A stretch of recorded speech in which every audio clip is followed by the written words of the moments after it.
اللہ وبرکاتہ. میری ایک بہن کا سوال ہے کہ ان کے شوہر کا حکم ہے کہ ایبروز بناؤ بول کے, تو رمضان میں ایبروز کب بنانا؟ ان کی امی بھی بناتے, ساس بھی بناتے کہتے, تو شوہر بناؤ بول کے حکم دیے ان کو, تو کیا ہم روزے کی حالت میں ایبروز بنا سکتے یا پھر روزہ کھول کے جائیں ایبروز بنانے کے لیے؟ تو دیکھیے بہن, رمضان تو کیا, غیر رمضان میں بھی اللہ تعالیٰ ہے نا لعنت فرما دی. آپ صلی اللہ علیہ وسلم کے نبی نے ایسی عورتوں پر لعنت فرمائی ہے جو ایبروز کا ایک بال بھی اکھاڑتی ہے نا, تو آپ صلی اللہ علیہ وسلم کی لعنت ہے ایسی عورتوں پر. تو سوچئے پھر وہ سزا کیسی سخت ہوگی.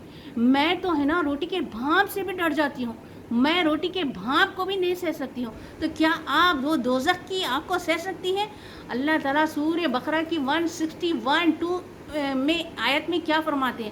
اللہ تعالیٰ فرماتے ہیں جو اللہ تعالیٰ کی آیتوں کے ساتھ کفر کریں گے, نہیں مانیں گے اللہ تعالیٰ کی آیتوں کو انکار کریں گے نا, اور اسی میں اپنی جان دے دیں گے نا, تو پھر اللہ تعالیٰ کی لعنت ہے پہلے تو, پھر اللہ کے فرشتوں کی لعنت ہے, پھر سارے انسانوں کی لعنت ہے, پھر نہ ان کی سزا میں کوئی تخفیف ہوگی اور نہ ہی انہیں کوئی مہلت دی جائیں گی. پھر ہم پھر کر کے آتے بولے تو اللہ مہلت دیں گے؟ نہیں دیں گے.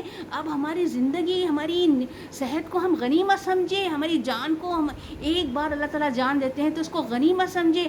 ایسے شوہروں پر ہے نا جو شریعت کے خلاف حکم دیتے ہیں نا, یہ کرو, امی کر رہے, ننن کر رہے, ہماری بہن کر رہے, تم بھی کرنا, یہ کرے تو نہیں ماننا ہے. ایسے شوہروں پر بھی لعنت ہے. اللہ تعالیٰ کی فرشتوں کی, سارے انسانوں کی لعنت ہے جو شریعت کے خلاف اپنے بیویوں کو حکم دیتے ہیں نا, تو ان پر بھی لعنت ہے. تو دیکھیے بہن, نہیں ماننا ہے ایسے حکموں کو, ہے نا ہرگز نہیں ماننا ہے.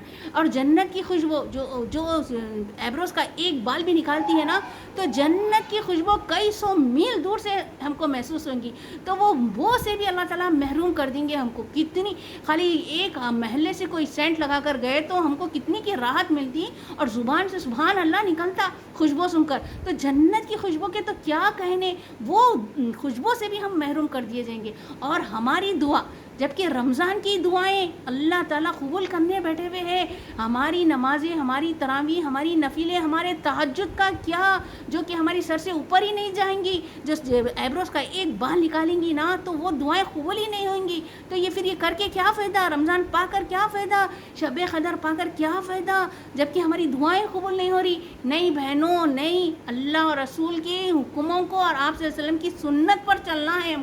ہم کو جنت پانا ہے نا, تو یہ دو چیزوں کو پکڑ لیجئے, آپ صلی اللہ علیہ وسلم, اللہ تعالیٰ کا حکم, آپ صلی اللہ علیہ وسلم کی سنت, تو سیدھا جنت ہے. نہ ہی شوہر ہمارے خبر میں آئیں گے, نہ ہی ہمارے ماں باپ آئیں گے, نہ ہی وہ ساس و نندے, کوئی نہیں آئیں گے. تو انشاءاللہ آپ کو بات سمجھ میں آ گئی ہوں گی. لعنت ہے پھر ایسے عورتوں پر جو ایبروز کا ایک بال بھی نکالتی ہیں. ہاں, خوبصورتی کے لیے اگر آپ لگانا ہے تو کنسیلر مل رہے نا, کنسیلر ایسا لگا لو نا ایبروز کو, اگر جس کے چوڑے وغیرہ ہے تو کنسیلر لگا کے اس کو شیپ میں دے لو نا, اکھاڑنا نہیں ہے. اکھاڑنے پر لعنت کی گئی ہے آپ صلی اللہ علیہ وسلم کی, تو اکھاڑیے مت, کنسیلر سے شیپ میں لا لیجئے, بات ختم. السلام علیکم.